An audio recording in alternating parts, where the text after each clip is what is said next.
All right, Lily, one of the biggest things I was impressed with on your LinkedIn profile, I just stumbled upon you on LinkedIn on the algo, you know how that works. But you say in your headline it's literally like 5.7 in pipeline generated.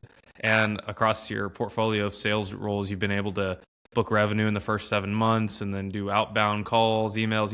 You have a lot of good things going on here. So selfishly, I've been in sales support for like 10 years and I've always supported the salespeople doing anything they wanted, right? So build me a leads list, make this pretty, do a case study, all that stuff. So I'm learning sales myself.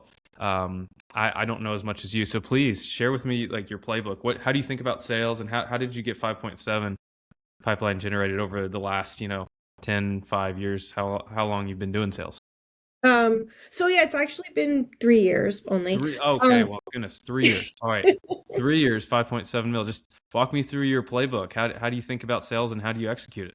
so yeah, I think a lot of what I did, so most of that pipeline was really at a single company that I was at for most of my sales career so far. And a lot of what I got really good at that I think was helpful was leveraging the data that was already in the CRM. So the company that I was at was like just out of the startup space. So they had had a lot of, like when I joined, so they had had a lot of conversations and a lot of maybes, a lot of not nows, a lot of soft no's that maybe weren't pursued by the sales rep because in that space where you're like going against these competitors that have been in the market for 100 years and you're the new kid on the block, there's actually like a lot of opportunity just to get people interested and be like, oh yeah, I'll spend an hour just like seeing the new technology in my field. So there was a lot that I did in terms of like CRM mining and looking for those signals is like the wrong word, but it's not the wrong word. Just like going through past emails and saying, like, when did they say they would be ready to take a look? And can I put a task on my calendar for that? And also, leverage the great relationships that I had. Well, and, they did good work in general, even though I also liked them as people with the marketing department that I was working at. Working with in order to kind of keep them interested until the timing was right. So, okay. No, I think signals is the right word, right? So you're signaling past. So you had an SDR that was before you or salesperson that did a lot of the grunt work to try to get people interested, and you just took the data in the CRM. Was it like thousands of records or contacts that you think you had as far as like to go Yeah. back I over? mean, that wasn't the only thing I did. I did a Well, that lot was of one of the it. main But things. that Okay, but let's talk that about was that though. something that I think that I leveraged particularly well. I actually wrote a specific sequence for it that ended up with almost a 30% reply rate. I think like a 28 or 29% reply rate, like not open rate, reply rate. So it was a very successful, like there were certainly other signals and lots of other signals like job changes, and I was selling a public relations software, so like big news was a big thing as well. And also, leveraging the competitor landscape and knowing where we were going to have a leg up on the competition. There was a lot of different things that I used, but that was just one that I was particularly successful with reaching out. And it was like there was calls in it too, but it was mostly like it was a primarily an email sequence saying like, hey, you spoke to my colleague, fill in the name, at this time, like fill in like when the month they talk last. I know that you said, and then if there's something I can do to like summarize that conversation of like what pain they had at that time, but they're already locked in with the budget, or even if all I know is like what competitor they're with, and you said that now might be a good time in your budget cycles to take a look. It was just a very powerful. I mean, it's just one tool, but it was a powerful tool. Okay, so interesting. So I'll get to the signals or the cold stuff in a second. That's really interesting. But start you dove right into the CRM stuff, so because you had access to that. I mean, are these a couple thousand contacts you think old deals you had, or just like even old deals of like 50, 20? Like if you were to guess, is it under 100? Because I'm just trying to understand the database Like you have access over to. the course of the whole time I was there and doing it, it must have been I'm not very good at estimating numbers. It must have been thousands. It couldn't have been less than hundreds. Like normally I would have around like 500 companies in my book of business at any given time. Sometimes maybe up to 6 or 700, but usually like around 500. So, and those were like, I mean, it was different over the 3 years that I was. Were these closed deals, or I'm sorry, not closed deals, deals that just didn't happen for some reason? Some of them were, but some of them were just like, a cold call that someone, and even sometimes like it was my cold call that I had had in the past, and that I had called them and been like, hey, someone, people who have your title generally experience this pain point. Is that true for you? And they would say like, no, we're using XYZ competitor. And I would be like, oh, well, would you like to get a comparison, see what else is on the market? Or they would be like, yeah, I'm having that pain point. But then, and I would be like, great, let's talk. And the next thing they would say is like, we just renewed our contract with who we're with now, or like, I know I'm not gonna be able to get any more money for my department until we do the budgeting for the next fiscal year. It's just not the right time. So those are the situations where sometimes it was me that had that conversation 6 months ago or 10 months ago or whatever it was, even 2 years ago. But sometimes it was another rep on my team that I would have somehow picked up the account between now and then for whatever reason, and been able to reach out at the right time. So those basically was just like follow up, and you had some signal on them about when to follow up, what they were using, all that stuff. So if you were to lump it, would it be like a follow up category of people previously talked to by you or someone else? Yeah, yeah. And that's exactly like in the CRM when I named the sequence as like previous contact sequence. Previous contact sequence. Okay, fascinating. So you probably had a couple hundred, maybe even 1,000 up there in that contact list. I have no, I like I said, I'm really bad at estimating numbers, but it was a lot. It was a lot. Okay, so that probably took a lot of time to go through. That's interesting. Like you probably had. I mean, did that take a lot of time to go through, like to actually find that data, or was it just like a simple query or search, or did some RevOps person help you?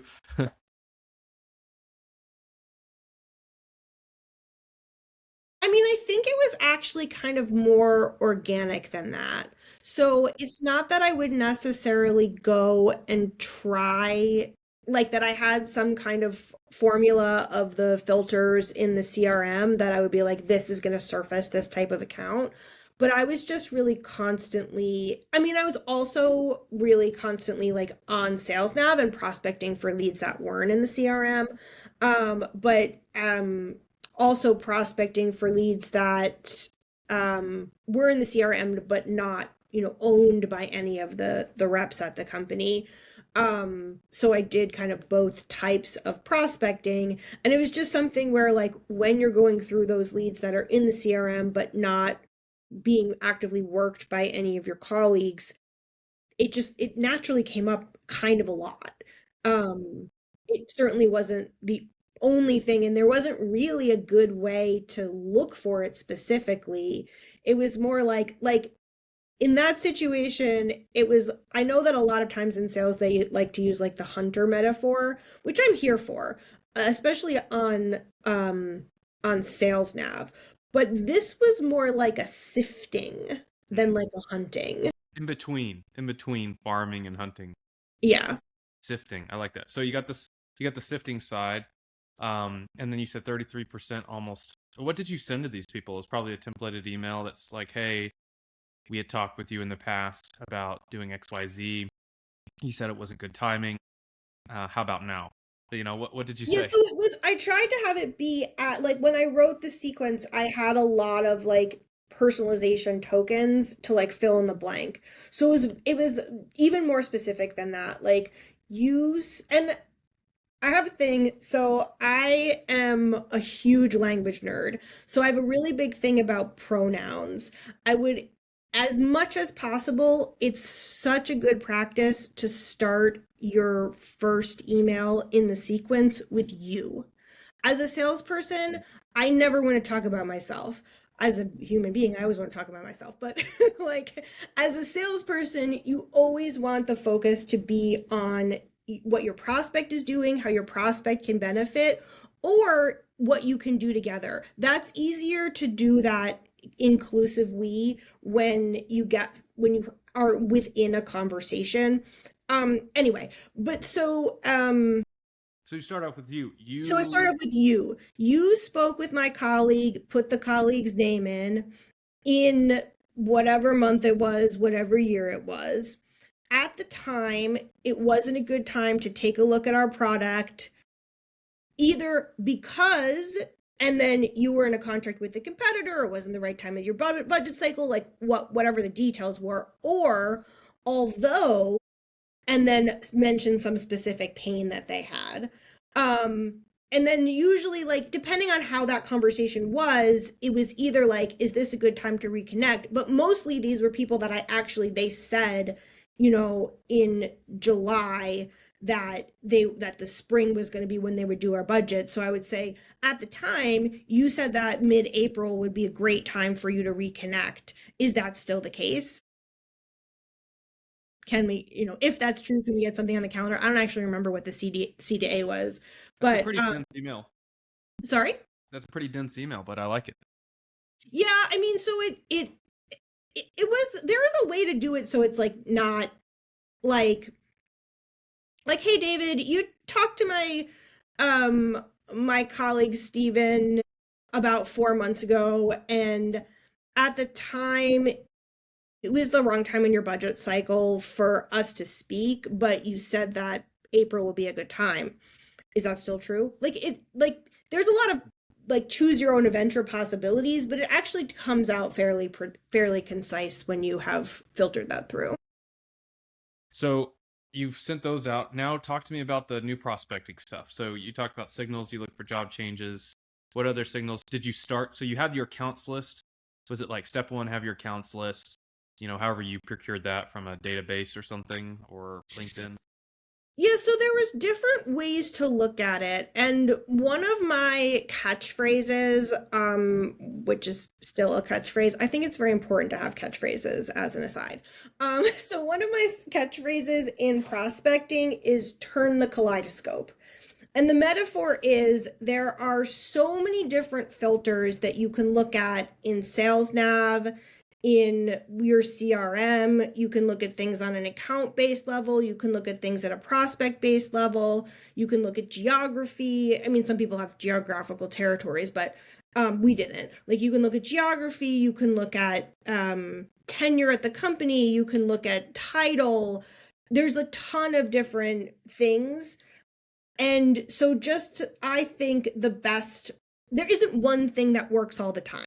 In fact, if you try to rely on the thing that worked really well last quarter, it might not work at all this quarter. So that's why I always say, like, turn the kaleidoscope, like turn the filters, so you're seeing a unique picture in your data, whether it's data on Sales Nav or already within your CRM. So what do you think the main signal you relied on, or was it a signal that you relied on to book new meetings with not warm prospects, just totally cold? Like, was it a company that just received funding? Was it a job change? Was it, or just you reached out basically random and just pitch slapped them? Like, what was it for you that you think really moved the needle more so than anything else? So job changes are always, I think, a really good, because like if you're cold calling a job change, everyone loves a conversation where you're like, David, I'm calling to congratulate you. How's it going so far in this new role? Like, it's a really, like, who's going to be like, shut up, I don't want to talk to you, like, with that intro. You know what I mean? So that one is a like a particularly fertile one, I think. But I think that like I said, I think that there wasn't like one that I would totally rely on. What did well then? Sounds like the job changes. Like, you got a lot of booked meetings from that. Yeah, definitely the job changes. Definitely the reconnects. What did you But say in of the terms, job? What did you say of the job changes, by the way? You're like, hey, congrats on the new role. Like, so excited. And then how did you lead that into a pitch? I'm curious. so it depended on um the title that was their new job. Okay. So, if they were someone who was likely to be in a decision making or like a decision making position for what software this department is going to use for these functions, I would say a lot of people, when they're new in a role, like I know onboarding can be so crazy, but a lot of people, like one of the first things they do when they feel like they have their feet on the ground is review their tech stack. Is that something that's on your list of things to do this month? Yeah, so you led it with a question of some kind. You know, Oh yeah, of course. you got them thinking, and you tried to peel the onion back. Did you always lead with questions like that, or tech stack, or another based on the job title? You know, you maybe you didn't say tech stack, maybe you said something else. Yeah, I mean, I think that one of the most um important qualities to have as an SDR is curiosity. I think that's actually true in my last role. I was doing full cycle sales as well. So I think that's actually true in full cycle sales as well. Um it's good to, I mean, you have to know like which questions are important to ask to move the deal forward. But when you're at the tip of the spear in the SDR role, um you should have an idea from your team of like what are the A, like if this is going to turn into a meeting, what do the AEs need to know, and to work that in a way that is going to be personable and shows genuine curiosity towards your prospect. So, job changes, but you tried to find a signal. How did you find those signals? How did you find the job changes? Usually like a sales nav filter set up for that. So, and then like notified you of one of your prospects changed. Think I had notifications set up. I don't find the sales nav notifications user friendly personally. No, no, they're not. Um, but I would just like have a routine of going in and checking. Yeah, and so if you caught something, then you would go reach out. Would you reach out on LinkedIn? Would you cold call? What would you start with? What would you end with? You said email. Is there a start with email, a cold call, do this? Like, was there any, or was it just whatever you felt at the moment? So for me, I almost never started on LinkedIn.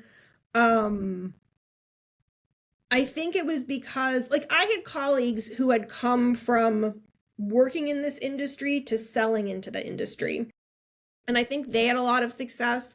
I also had other colleagues who had a lot more success than I did, honestly, selling on LinkedIn. Um, but I think especially people that had moved from the industry to selling software into the industry was like, oh, it was easier to have like a conversation, like a natural conversation on LinkedIn. I did book some meetings on LinkedIn, but really a quite a small percentage. So and it changed because over the course of my time in the seat, we got a parallel dialer. So I was able to make ton, like when I first got the job, we had no call KPI at all. Like we had no expectation of, and I did them anyway because that's why I like wanted to be an SDR.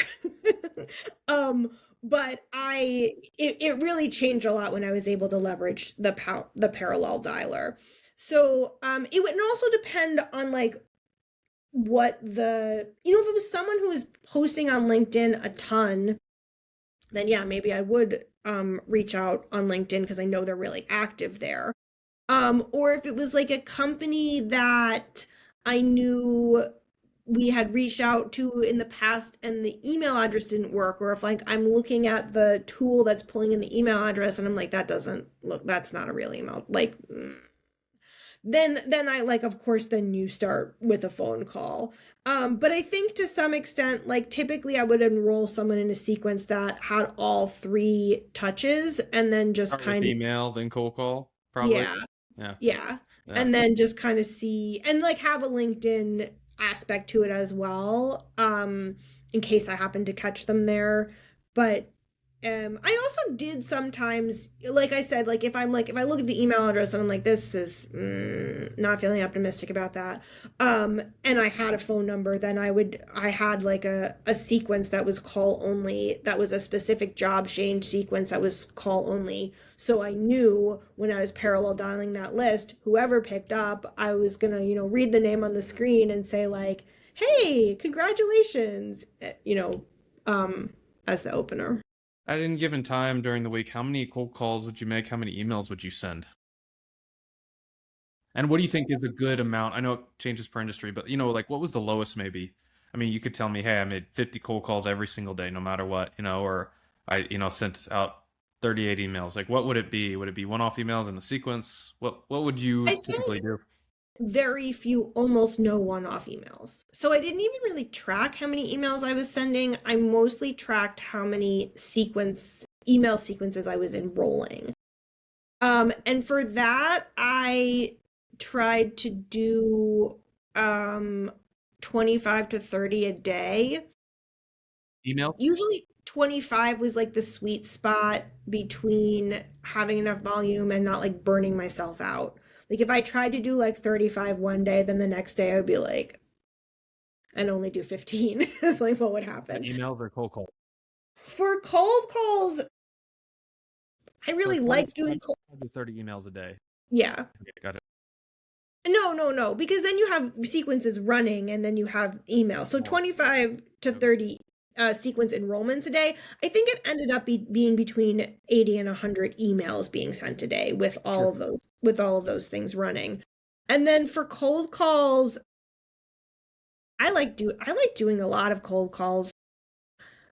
This was more than what my KPI was, but I think with a dialer, I would do at least 100 a day. At least. And when I did those cold calls on a dialer, I spent a lot of time curating my lists beforehand so that when I was going down a list and dialing five people at once, whoever picked up, I knew exactly what I was going to say, regardless of which of the people picked up. I really, really enjoyed using a dialer and had a lot of success with cold calls that way.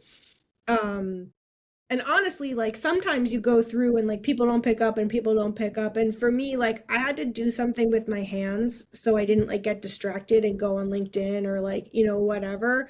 So I am not very, but like crafty a little bit. So I was doing crochet and I was doing sewing. And there was this one time, it's a long story, that I was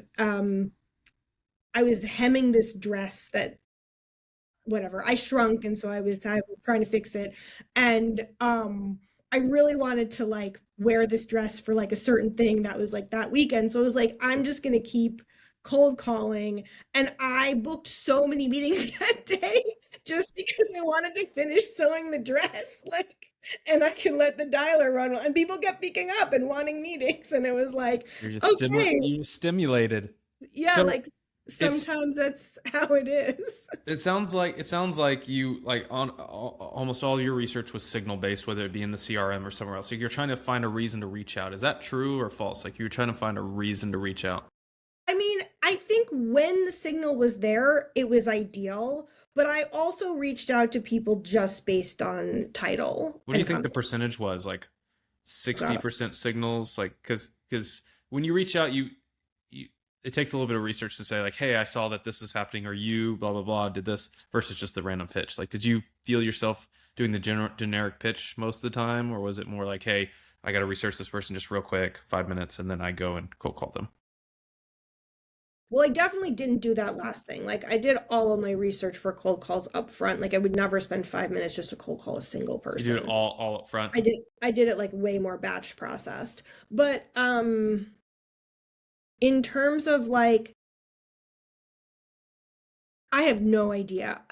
Maybe around half and half, but that's like totally a shot in the dark. I'm sure that it wasn't more than half signal based, just because, like you said, that's more labor intensive. But like when I left that job and I like had my, we gave my 2 weeks notice, I put together a spreadsheet for my team so they would know like what I had in my pipeline, like what I was expecting to get meetings within the next, quarter or year really. Like I broke it down by quarter, and it was more than 100 accounts that I had some kind of positive conversations in the past, some kind of timeline. That so it was, a lot of it was just kind of like, and is that a signal if they told you 6 months ago they would be buying now? But then 6 months ago I just called them out of the blue, who knows? I don't know. So it's kind of, I think that in sales it is important to remember, because quotas are so immediate. It's what did you do this month, what did you do this quarter?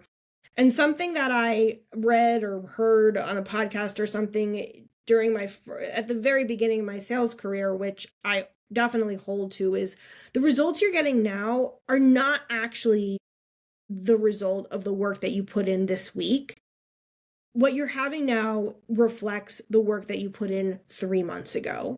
And that's always been borne out for me. Like if I'm having a crappy quarter, it's because 3 months ago, well, just how my life has been in the time that I've been in sales, it's because 3 months ago something totally crazy was happening in my personal life, and I didn't like have the and I didn't have the same level of like concentration or the same level of activity that that I would need in order to build that pipeline. So I think even though there's like a lot of immediacy to it, really thinking about sales as a long game is a really good mindset skill.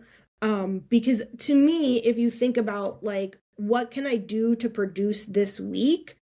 You shot yourself in the foot in terms of mindset. That's not, you don't really have control over what's going to happen this week as much as you have control over what groundwork am I laying now. So that's kind of a farming thing, question mark. I don't know that, like, but it's like, who am I hunting now that I know I'm going to be able to like follow for the next 3 months. So I do think that like all three approaches of the